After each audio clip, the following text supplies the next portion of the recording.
good morning, thank you, good morning, good afternoon, whenever you're watching this. Not sure when it will be. I get to do a Word on a Wednesday. My name is Jordan Mears, and I'm the new middle school coordinator here at River's Edge. It's been really fun getting to do that. In this new year, I'll answer to Kelly's brother, if that makes you feel better. I've been answering to that for years. So if you shout that at me, I'm sure I'll at least turn my head and be like, who is that? I'm excited to be able to talk with you guys today. I'm excited about just being back in person. As we've been meeting in person, it's been fun to meet with the students.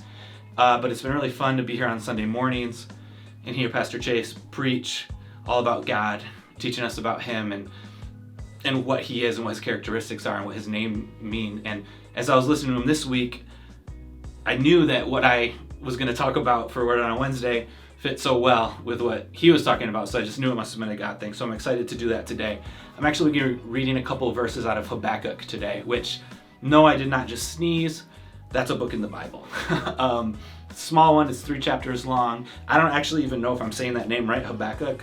Maybe I'm not, and if that's the case, I'm sorry. But it's 3 chapters, but it's a great story. It's about this guy named Habakkuk actually having a dialogue with God. And I just want to read 2 verses out of there real quick, and then we'll unpack some more of it, okay? Habakkuk chapter 3, verse 17 says, "Even though the fig trees have no blossoms, and there are no grapes on the vines, even though the olive crop fails, and the fields lie empty and barren, even though the flocks die in the fields, and the cattle barns are empty, yet I will rejoice in the Lord. I will be joyful in the God of my salvation." Now that on its own is pretty encouraging, right? Even though all these bad circumstances are stacking up, he's still going to rejoice in the Lord. That on its own we can learn from that right there, but when you understand the full context of how Habakkuk comes to that point, I think it gets even richer. So if you turn back, it's 3 chapters. Chapter 1 of Habakkuk, the first header in your Bible will say Habakkuk's complaint, right? So Habakkuk starts this book complaining to the Lord about his circumstances. See, Jerusalem was about to be conquered by the Babylonians, and Habakkuk did not like that. Jerusalem was supposed to be God's people. It was supposed to be, they followed the Lord. He was supposed to protect them. He was supposed to look out for them. And the Babylonians were wicked people. They were wicked people who didn't follow God. And Habakkuk couldn't understand why God was going to let these evil, wicked people conquer their city. He was not pleased with his circumstances. And so he pours it all out to God, and it's like, I don't understand why you could be doing this. And they actually have a dialogue together. God answers him and talks about how powerful he is, and how could you be questioning him? How could you be even wondering, this is how powerful I am. He gives examples of how powerful he is and the different ways he's showed up, right? And then you get to chapter 3, and it's Habakkuk realizing, oh, this is the way God has shown up for me over all these years, and this is how he's going to continue to show up for me. And then chapter 3 is a prayer just of Habakkuk acknowledging the faithfulness of God.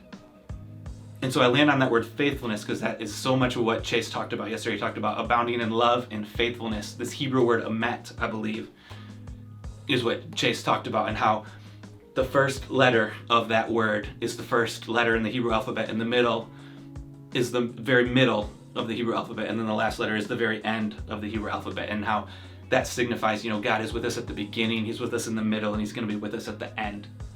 That's what Habakkuk realizes in chapter 3. He looks back on his life, and he sees the way God has shown up in the past. He sees how God is showing up now, and he trusts that God is going to continue to show up that way in the future because God is faithful. And so I don't know what your circumstances are, but I know that God's going to be faithful. I know that you can still rejoice like Habakkuk does at the end of this. So I don't know what you have to do. In here it talks about fig trees and no grapes on the vines and your olive crop failing. I don't have any of those things. I don't have any cattle in my barns, and I don't have any flocks. But fill in the blank, right?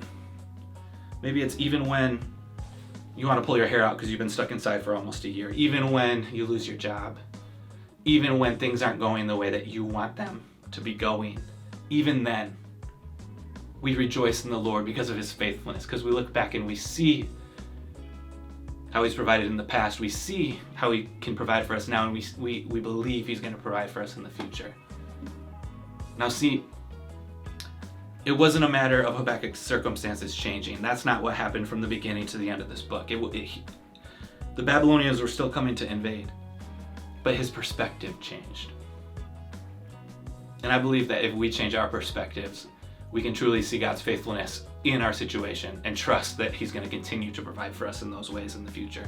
So that's my challenge for you this week, this Wednesday. Shift your perspective.